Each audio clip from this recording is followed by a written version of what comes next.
रात के 10 बजे का समय था। एक बस सुनसान सड़क पर रात के सन्नाटे को चीरती हुई गांव के बस अड्डे की तरफ जा रही थी। वो शहर से आने वाली आखिरी बस थी। उस बस के अंदर एक महिला जिसकी उम्र थी 28 साल, देखने में यौवन से भरपूर और बहुत ही सुंदर छवि वाली महिला थी। जैसे ही बस अड्डा आता है गांव का, तो वहां पर बस रुकती है और उस बस में से एक महिला नीचे उतरती है। नीचे उतर कर देखती है कि चारों तरफ सन्नाटा था, हवाएं चल रही थी। जैसे गर्मियों में दिन भर लूएं चलती हैं और शाम को एक अलग तरीके की हवा चलती है। जो वहाँ पर आसपास में झुंड खड़े हुए थे, झाड़ियाँ हिल रही थी। लेकिन गांव कैसे जाए? गांव तो अभी भी वहाँ से 4 किलोमीटर दूर था। पैदल पैदल जाए या कैसे करे? कोई ऑटो वहाँ पर था नहीं। महिला परेशान, हैरान। अब गांव तो उसको जाना ही पड़ेगा। तो वह धीरे धीरे कदम गांव की तरफ बढ़ाने लगती है। अब वह छोटी सी सड़क थी और 4 किलोमीटर दूर उसका गांव था बस अड्डे से। तो वह सोचती है कि शायद धीरे धीरे चलूँगी तो 1 घंटे में गांव में पहुंच ही जाऊंगी। थोड़ी दूर आगे जाती है, तभी उसके पीछे से एक ऑटो वाला आता हुआ नज़र आता है। वह ऑटो वाला बिल्कुल खाली था, ऑटो में एक भी सवारी नहीं थी। वह महिला को अकेली देखकर रोक लेता है कि शायद इसको ऑटो की ज़रूरत हो। जैसे ही ऑटो उस महिला के पास आकर रुकता है, तो उसके बाद वह महिला उससे कहती है, भैया कहाँ जा रहे हो? वह कहता है कि जहाँ पर आप ले चलोगे मैं वहीं पर चला जाऊँगा। और उसके बाद वह महिला ऑटो में बैठ जाती है, ऑटो वाले से बातचीत करने लगती है। और फिर दोस्तों वह ऑटो वाला अपने ऑटो को आगे चल कर के, जहाँ पर ईख के बहुत सारे खेत लगे हुए थे, ईख के खेत की बगल में कच्चे रास्ते में ऑटो को मोड़ देता है। और महिला कहती भी है कि यहाँ पर क्यों ले जा रहे हो भैया? वह कहता है कि ये शॉर्टकट है। लेकिन शॉर्टकट तो उस गाँव का कोई था ही नहीं, सीधी सड़क थी। उस सड़क से ज़्यादा शॉर्टकट आखिर वहाँ पर क्या होगा? तो इतने में दोस्तों यहाँ पर फिर उसके बाद जब ऑटो रुकता है, तो यहाँ पर जो घटना होती है, बड़ी ही विचित्र यह घटना थी। पूरी कहानी यहाँ पर बताने वाला हूँ। उसके बाद इस घटना में क्या हुआ था, वीडियो को लास्ट तक ज़रूर देखा करें। और जो महिलाएं अकेले इकले दुकले घर से रात के समय में निकलती हैं, उनके साथ क्या क्या हो सकता है, इसकी भी यहाँ पर पूरी जानकारी आपको मिलने वाली है। तो वीडियो को लास्ट तक ज़रूर देखा करें दोस्तों, क्योंकि बहुत ही इंपॉर्टेंट ये वीडियोस होते हैं। नमस्कार, मैं हूं सुदेश कुमार और तिरछी बात चैनल में आपका स्वागत है।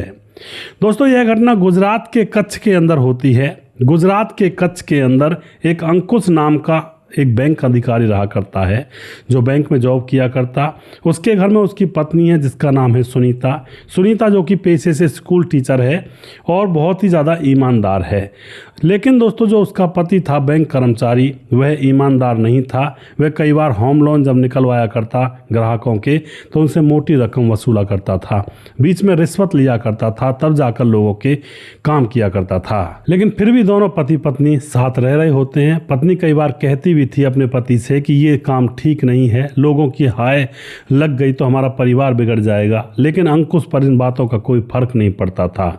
अब स्कूल से आने के बाद जो सुनीता होती है, वह इतनी ईमानदार थी, आस पड़ोस के बच्चों को ट्यूशन पढ़ा दिया करती और एक भी पैसा नहीं लिया करती। तो गांव के अंदर लोग उसकी तारीफ किया करते, लेकिन साइड में उसके पति की बुराई भी किया करते थे, क्योंकि गांव के लोग भी जब कोई काम करवाने जाते तो वह गांव वालों से भी रिश्वत लिया करता था। इस तरह से मामला चल रहा था। अब क्या होता है, एक दिन की बात होती है, अंकुश ने किसी मामले में कुछ ज़्यादा ही रिश्वत ले ली थी और गलत काम को पास कर दिया था, लोन वगैरह को, जहां पर वह लोन लेने के योग्य नहीं था, कोई एम्प्लॉय, और उससे पैसे लेकर के उसका लोन क्लियर कर दिया था। मगर बाद में जब जांच होती है तो बड़े अधिकारी देखते हैं कि अंकुश का फॉल्ट है और फिर अंकुश को नौकरी से निकाल दिया जाता है। अब अंकुश घर पर आ जाता है और वह डिप्रेशन में रहने लगता है कि अब क्या होगा, पत्नी की कमाई खानी पड़ेगी मुझे। तो डिप्रेशन में होते होते अब वह शराब पीने लगता है यार दोस्तों के साथ जा कर के, और फिर वह अपने यार दोस्तों को घर में ही बुला लिया करता, क्योंकि उसकी पत्नी तो दिन में ड्यूटी पर चली जाया करती, तो घर में वह अकेला रहा करता। यार दोस्तों को अपने घर पर ही बुला करके वहीं पर एंजॉयमेंट किया करता है। एक दिन की बात होती है दोस्तों, जो पति अंकुर होता है, अंकुश, वह अपने एक दोस्त शंकर को घर पर बुला लेता है। दोनों शराब पी रहे थे। शराब पीने के बाद मूड बन जाता है, और फिर जब मूड बन जाता है तो दोनों बात करते हैं, यार शराब तो हो गई, लेकिन शबाब का भी इंतज़ाम हो जाए तो बड़ा अच्छा रहेगा। लेकिन अंकुश कहता है कि यहाँ पर कैसे शबाब का इंतज़ाम होगा, कहीं बाहर चलते शहर में तो वहाँ पर हो भी सकता था। इन्हीं बातों को बात करते करते वह शराब पी रहे थे। तभी अचानक यहाँ पर पड़ोस की एक महिला जिसका नाम होता है रीठा, उसका बेटा एकदम से बीमार पड़ जाता है।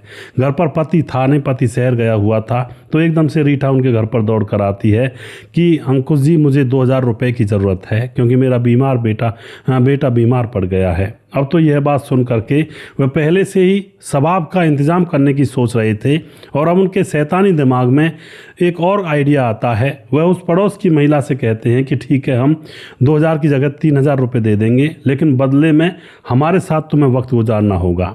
अब वह जो महिला होती है परेशान थी, मजबूर थी, साथ में 2000-3000 रुपये मिल रहे थे, तो अब वह कहती है ठीक है, मैं अभी 15 मिनट ही दे सकती हूँ, क्योंकि मेरे बेटे की तबीयत बहुत ज़्यादा ख़राब है, और जो तुम्हें करना है कर लो। और उसके बाद उस महिला को कमरे के अंदर ले जाया जाता है और अंदर से कुंडी बंद कर दी जाती है।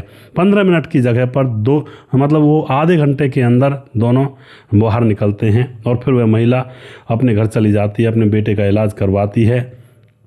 अब तो महिला भी खुल चुकी थी, और यह अंकुश और शंकर यह भी अब उस रीठा के दीवाने हो गए थे। अब तो यह बार बार रीठा को घर पर बुलाते और बार बार उसको पैसे दे दिया करते, और रीठा भी खुश थी, वह भी थोड़ी गरीब थी, उसको पैसे मिल जाया करते। इसी तरह से मामला यहाँ पर रात दिन का चल रहा होता है। अब जब भी पत्नी घर पर नहीं रहती तो दोनों मौज मस्ती किया करते, अंकुश अपने दोस्त शंकर के साथ। एक दिन की बात है, पत्नी अपनी ड्यूटी पर गई हुई थी, तो पीछे से जो अंकुश होता है उसको घर पर अकेला रहना पड़ता था, तो शंकर को फिर से बुला लेता है। और आज शंकर के पास 5 से 6000 रुपये थे, और शंकर कहता है कि आज पार्टी मेरी तरफ से होगी, मुझे फ़ायदा हुआ है कहीं किसी काम में। अंकुश कहता है ये तो बहुत अच्छी बात है भाई, मैं तो नौकरी छोड़े हुए पड़ा हूँ, जो मेरे पास पहली जमा पूंजी है उसी को मैं खर्च कर रहा हूँ। तो उसके बाद क्या होता है, शंकर कहता है कि बुलाओ रीठा को बुला लो, और आज 2 घंटे के लिए बुलाओ कम से कम। और उसके बाद तुरंत ही रीठा के घर जा कर के जो अंकुश होता है वह कहता है कि रीठा चलो हमारे घर चलो, क्योंकि वह फ़ोन नंबर से इसलिए बात नहीं करते थे, अंकुश को पता था कि कल को फ़ोन नंबर ट्रेस हो जाएंगे, इसीलिए ना रीठा के फ़ोन पर फ़ोन करता और ना ही रीठा अंकुश के फ़ोन पर फ़ोन करती। पड़ोस का मामला था, एक घर छोड़ कर ही तो था, इसलिए फ़ोन को उन्होंने इस घटना में इंक्लूड नहीं किया था डर के मारे। अब जो रीठा होती है वह कहती है कि मेरा बेटा जो है वो तो स्कूल गया है, पति मेरा मजदूरी पर गया है, मैं घर में अकेली हूँ, तुम ही यहाँ पर आ जाओ ना, रोज़ रोज़ मैं तुम्हारे घर पर जाऊँगी, लोग देखते हैं क्या कहेंगे, क्या क्यों जाती है, और मेरा घर ऐसी जगह पर है यहाँ पर किसी को दिखाई भी नहीं देगा। क्योंकि उसका घर गांव की पिछली वाली गली में, जहाँ पर पीछे झाड़ झुंड यानी कि झाड़ियाँ थी, वहाँ पर उसका दरवाज़ा था, तो वहाँ पर अगर कोई घर में जाएगा अभी तो किसी को भी पता नहीं चलेगा आस पड़ोस को, क्योंकि पीछे की तरफ दरवाज़ा था। लेकिन अंकुश कहता है नहीं रीठा, यहाँ पर वो मज़ा नहीं आएगा जो मज़ा मेरे घर पर आएगा, क्योंकि वहाँ पर शराब है, फल फ्रूट हैं, चखना है, सारी चीज़ें हैं, और एसी लगी हुई है मेरे घर में, तुम्हारे यहाँ तो पंखा भी ढंग से नहीं चलता होगा, तुम मेरे साथ ही आ जाओ। और उसके बाद रीठा कहती है हाँ ये बात तो है, और फिर रीठा को अपने साथ ले जाता है, और उसके बाद दोनों उसको कमरे के अंदर बंद करके शराब पीते जाते और उसके साथ गंदा कुकृत्य करते जाते हैं। इसी तरह से तकरीबन 1 से 1.5 घंटा गुजर जाता है। और उधर दोस्तों जो अंकुश की पत्नी होती है सुनीता, उसको अचानक पेट में कुछ दर्द वगैरह सा हो जाता है, शायद खाने पीने की वजह से कोई दर्द हुआ हो। तो उसका प्रिंसिपल कहता है कि अरे मैडम आप घर जाओ ना, रेस्ट करो, आप इतना काम करती हो, एक भी दिन आपकी छुट्टी नहीं होती पूरे साल भर, आज आपको पेट में दर्द है तो क्या हम इतना भी नहीं सोचेंगे आपके कि आप थोड़ा आराम कर लो, आज आप जाओ, हम कह रहे हैं आप जाओ, आराम करो और कल आ जाना, दवाई गोली ले लेना घर जा करके। अब जब प्रिंसिपल ज़्यादा पीछे पड़ता है तो सुनीता फिर अपना बैग उठाती है और फिर सीधा अपने घर की तरफ रुख करती है। घर पर आती है, दरवाज़ा बाहर का खुला हुआ था, एकदम से अंदर घुस जाती है।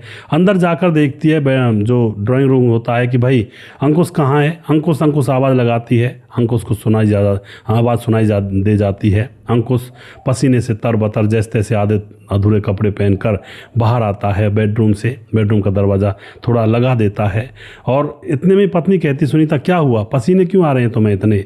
अब वह कुछ बोल नहीं पाता है क्योंकि उसको पता था कि अब तो भांडा फूटेगा ही फूटेगा। इतने में ही सुनीता समझ जाती है मामला कुछ गड़बड़ है। उसके बाद वह बेडरूम में से निकल कर आया था तो जो सुनीता होती है वह बेडरूम का दरवाज़ा खोल देती है और जैसे ही बेडरूम का दरवाज़ा दरवाज़ा खोला जाता है तो पड़ोस की रीठा और अंदर अंकुश का दोस्त शंकर निर्वस्त्र हालत में लगे पड़े थे दोस्तों। अब यहाँ पर देख करके जो सुनीता होती है उसका पारा 7वें आसमान पर पहुँच जाता है और फिर जैसे वह गुस्से से गर्म हो जाती है और अपने पति से लड़ने लगती है तो इतने में ही रीठा और जो उसका दोस्त शंकर होता है कपड़े पहन करके वहाँ से निकल लेते हैं। घर में रह जाते हैं पति पत्नी। अंकुश और सुनीता पूरा लड़ते हैं और शाम हो जाती है। लड़ते लड़ते उनके घरों में से ज़ोर से आवाज़ें आ रही थी तो आस पड़ोस के लोग उनके घर पर जाते हैं, उनका बीच बचाव करवा देते हैं। शाम को 8:30 बज चुके थे, अभी तक घर में ना खाना बना था ना कोई अच्छी बात हुई थी, क्योंकि ये बात ही बहुत ज़्यादा गंभीर थी। जो सुनीता थी पूरे घर का खर्चा उठा रही थी फिलहाल, और पति घर में इस तरह से पड़ोसन के साथ मौज मस्ती अय्यासियाँ कर रहा था, तो वह बहुत बुरी बात थी दोस्तों। 8:30 बजे घर वालों जो आस पड़ोस के लोग होते हैं वो इन घर वालों का राजीनामा करवा देते हैं, लेकिन राजीनामा तो हो गया था, लड़ाई बंद हो गई थी, लेकिन पत्नी अपने कमरे में लेटी लेटी उसकी आंखों से आंसू रुकने का नाम नहीं ले रहे थे। और फिर वह डिसीजन करती है कि मैं इसके साथ रहूँगी नहीं, मैं अपने मायके चली जाऊँगी। और उसके बाद दोस्तों वह रात को 8:30 बजे ही घर से बैग पैक करती है और मायके की तरफ निकलती है। बस मिल जाती है उसको उस जगह से, बस में बैठ करके मायके पहुँचती है। और दोस्तों मायका पहुँचते पहुँचते रात को उसको 10 बज जाते हैं। तकरीबन 1.5 घंटे का उसका सफ़र था। मायके पहुँचने के बाद जैसे ही बस वहाँ बस अड्डे पर उतारती है उसको, बस अड्डे से भी उसका गांव तकरीबन 3-4 किलोमीटर दूर था। इधर उधर देखती है कोई रिक्शा ऑटो नहीं है, वह सोचती है कि चलो पैदल चल लेती हूँ, लेकिन उसको डर भी लग रहा था क्योंकि रात के समय में अकेली महिला, पर अब करे तो करे क्या। अब चल रही थी पैदल पैदल, तभी पीछे से एक ऑटो वाला आता है, कहता है मैडम कहाँ जाओगी, बताती है कि इस गाँव में जाना है सीधे, तो वह उसमें बैठा लेता है। और उसके बाद ऑटो अब दनदनाता हुआ आगे की तरफ चलने लगता है। थोड़ी दूर जाने पर अब ऑटो वाला ऑटो को कच्चे रास्ते में मोड़ लेता है जहाँ पर ईख के खेत थे बहुत सारे। मैडम कहती है कि आपने यहाँ पर क्यों रोका। ऑटो वाला कहता है मैडम बहुत शॉर्टकट में रास्ता है यहाँ से। लेकिन मैडम कहती है कि अरे शॉर्टकट ही क्या लेगा, जब सीधी सड़क गांव को जा रही है, क्या सीधी सड़क से भी ज़्यादा कोई शॉर्टकट है।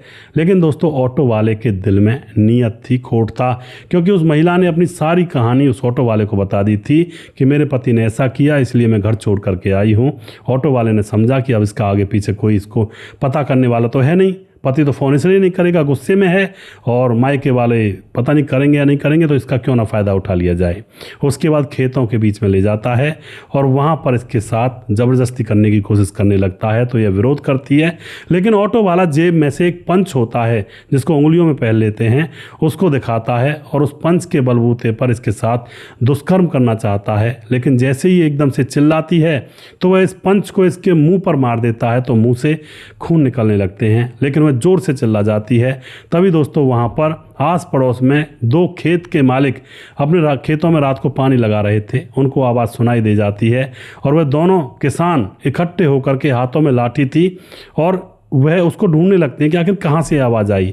इधर जो ये ऑटो वाला था अपने दोनों दोस्तों को और बुला लेता है कि आ जाओ तुम्हें जन्नत की सैर करवाऊंगा। उधर तो वो 3 लोग ऑटो वाले इकट्ठे हो गए थे, लेकिन किसान अभी देख रहे थे कि आवाज़ कहाँ से आई है, तो किसान वहाँ पर पहुँच जाते हैं। वहाँ पर जैसे किसानों को यह महिला सुनीता देखती है तो वही उसके गाँव के ही थे चाचा ताऊ, तो आवाज़ लगाती है काका मुझे बचाओ, ये लोग मेरे साथ ज़बरदस्ती कर रहे हैं। इतना सुनने की देरी थी दोस्तों, फिर किसानों का तो आपको पता है, लाठी लेकर दे लाठी और दे लाठी, उन 3 लोगों की कहते हैं रेल बना दी जाती है लाठियों से।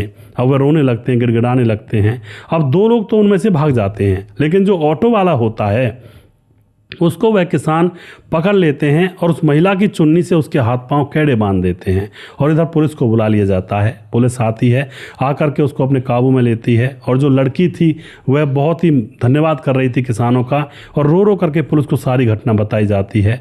पुलिस उसके पति के पास फ़ोन करती है, उसके मायके वालों के पास फ़ोन करती है। मायके वाले भी वहाँ पर आ जाते हैं और उसका पति भी यह सुन करके विचलित हो जाता है कि यह क्या हुआ मेरी पत्नी के साथ, क्योंकि पत्नी तो 1 नंबर थी ना, घर चलाने वाली थी। मायके वाले और पुलिस वाले हॉस्पिटल पहुंचाते हैं सुनीता को, उसका ट्रीटमेंट चल रहा होता है। और रात में ही न जाने कितने बजे उसका पति भी उसी हॉस्पिटल में पहुंच जाता है। और पत्नी को कोई ऐसा नहीं था कि वह बेहोश हो गई थी, उसके सर में या माथे पर वो पंच मारे थे तो उससे घाव हो गया था, खून निकलने लगा था। जो पति होता है अंकुश, उसके सामने माफ़ी मांगने लगता है, सुनीता मुझे माफ़ कर दो, मैं अगर तुमसे नहीं लड़ता तो तुम यहाँ पर नहीं आती और तुम्हारे साथ ऐसा नहीं होता। मुझसे बहुत बड़ी गलती हो गई और आज के बाद ऐसा कुछ नहीं होगा। बैंक से निकाले जाने जाने की वजह से डिप्रेशन में था और डिप्रेशन में शराब पीने लगा और शराब की वजह से ये कांड मुझसे हो गया, मुझे माफ़ कर दो। अब उसके बाद सुनीता करेगी भी तो करेगी क्या, माफ़ ही करेगी भैया। और उसके बाद दोस्तों जो सुनीता के घर वाले होते हैं वह भी उसके पति अंकुश को समझाते हैं कि बेटा ये रिश्ते कोई खिलौने नहीं हैं, ये रिश्ते टूट जाते हैं तो फिर जोड़ते बहुत मुश्किल से हैं, आराम से रहो अपने घर पर। ये देखो सुनीता की जान बच ही गई है, वरना तो इसके साथ क्या होता अगर वो 2 किसान इसकी चिल्लाने की आवाज़ ना सुनते तो इस तरह से दोस्तों यहाँ पर माफ़ीनामा लिखा हो जाता है और ऑटो वाले को पकड़कर उन 2 लोगों को भी पकड़ा जाता है और इन सबको जेल में डाल दिया जाता है। इस तरह से घर का कलेश कई बार लोगों की जान ले बैठता है। यहाँ पर जान जाने से बड़ी मुश्किल से बच पाई, लेकिन अगर थोड़ी देरी हो जाती तो जान भी जा सकती थी इस महिला की, घर की लड़ाई की वजह से। तो भैया अगर कोई नौकरी एक चली जाए तो उसके चक्कर में डिप्रेशन में ना जाएं, ऐसी नौकरियां 100 आती हैं 100 जाती हैं। और डिप्रेशन में आ भी जाएं तो भैया शराब की तरफ मत मुड़ें, क्योंकि शराब में मुड़ने के बाद फिर शराब अंधा कर देती है इंसान को, फिर दूसरे की बहन बेटियां भी उनको हूर की परी लगती हैं और गलत कदम लोग उठाने लगते हैं और उसी की वजह से उनका जीवन बर्बाद हो जाता है। तो बहुत ज़्यादा सावधान रहने की ज़रूरत है जीवन के अंदर, सावधान रहें, सतर्क रहें, ऐसे छोटे मोटे झगड़ों को अपने घर में निपटाएं, रूठ करके रात के अंधेरे में महिलाएं माताएं बहनें बाहर ना जाएं, क्योंकि ज़माना बहुत बुरा है। तो दोस्तों आप जो भी कुछ कहना चाहते हैं इस घटना के बारे में अपनी राय कमेंट बॉक्स में लिख सकते हैं और लोगों के साथ शेयर कर सकते हैं, क्योंकि दोस्तों इन वीडियो से हमें बहुत कुछ सीखने को मिलता है। यहाँ से सीखने को यही मिलता है कि भाई देखो घर में कोई लड़ाई हो जाए तो अकेली बहू बेटी को घर से बाहर नहीं निकलना चाहिए, ज़माना बहुत ख़राब है। हमारे साथ समाधान पाटिल जलगांव महाराज से, मुकेश कुमार यूपी तरासी से कमेंट करते हैं, सुजीत कुमार कमेंट करते हैं, भारत तिवारी कमेंट करते हैं, सद्दाम अंसारी आपकी स्टोरी बहुत लाजवाब होती है सद्दाम भाई, आपका बहुत बहुत धन्यवाद करते हैं जी। गणेश सोनी कमेंट करते हैं, बालू नायक कमेंट करते हैं, विंध्याचल राजभर कमेंट करते हैं, देवेंद्र कुमार फरीदाबाद से कमेंट करते हैं, सूरज डी फिजी से कमेंट करते हैं, उदय नारायण कमेंट करते हैं, सुजीत कुमार दोबारा से, अरुण राज कमेंट करते हैं और यूपी मतलब अमेठी यूपी 36 से, और उसके बाद रजत सैनी हैं, उसके बाद हमारे साथ हैं धीरज बरनवाल कमेंट करते हैं, मुनमुन श्रीवास्तव जी लगातार हमारे साथ कमेंट करते रहते हैं, मोनू जैन कमेंट करते हैं, वनराज नामदेव कोहली लगातार कमेंट करते हैं, नीतीश पासवान बोधगो गिरिडीह झारखंड से कमेंट करते हैं, दयाशंकर सिंह राजपूत ठाकुर यूपी 43 गोंडा से हैं, इनकी पत्नी सुमन जी भी कमेंट करती हैं, रामलाल कुशवाहा जलाविधि सपुरनिया बिहार से, रवि प्रकाश कमेंट करते हैं, शौकत अली दिल्ली से, कालीचरण उड़ीसा से, फिलहाल गोवा में रहते हैं, प्रवीण चौधरी राजस्थान से, फिलहाल बेंगलुरु में रहते हैं, सैफुल मलिक कमेंट करते हैं, राम थापा नेपाल से कमेंट करते हैं और राम बहादुर सिंह रायगढ़ छत्तीसगढ़ से कमेंट करते हैं, लगातार हमारे साथ बने रहते हैं, बोलाई दास झारखंड से, खेमराज गुज्जर चिट्ठी जीबी नगर यूपी 16 से, श्यामलाल चौधरी नौका बीकानेर राजस्थान से और पप्पा राम लगातार कमेंट करते हैं। अभी भी जिस भाई का नाम रह गया हो, और कुछ भाई और हैं, राम मोहम्मद यासीन लाहौर पाकिस्तान, राधेश्याम शर्मा से जयपुर राजस्थान, राजकौर चौरसिया महाबलेश्वर महाराज से कमेंट करते हैं, छगनदास खारडाबंद राजस्थान से, दुर्योधन भाई लगातार कमेंट करते हैं, सुशील चौधरी हमारे लगातार कमेंट करते हैं। अब भी जिन भाइयों का नाम रह गया उन भाइयों का नाम अगले वीडियो में जरूर लूँगा। अगला वीडियो बहुत जल्दी फिर से लेकर आऊँगा, तब तक आप खुश रहें, सावधान रहें। जय हिंद, जय भारत।